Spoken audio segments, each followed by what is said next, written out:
എന്നോട് പിഴയ്ക്കാണോ ഉണ്ണിപ്പെണ്ണെ? ആ ആണെങ്കിൽ എനിക്കിപ്പോ എന്താ വേണം? എന്റെ ഉണ്ണിപ്പെണ്ണ് പിണയ്ക്കാണോടാ? ആ നിന്നോട് പിണക്കാന്നല്ലേ പറഞ്ഞേ, പിന്നെ എന്തിനാ നീ എന്നോട് മിണ്ടണേ?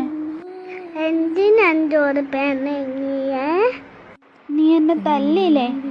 മാതാപിതാക്കളെ മക്കളെ അടിക്കാൻ പാടുണ്ടോ? ഉണ്ടോ?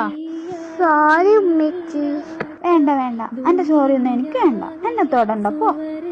ഉമ്മച്ചി എന്നോട് പിണങ്ങി എനിക്ക് സങ്കടാവും ഉമ്മച്ചി. അച്ചടാ, എന്റെ പൊന്നിന് സങ്കടമായോ? സാരമില്ല കേട്ടോ, പോട്ടെ. ഇജ്ജെന്റെ മുത്തല്ലേടി പോന്നെ. ഉമ്മച്ചി ഉമ്മ ചൂടാ ഉമ്മ.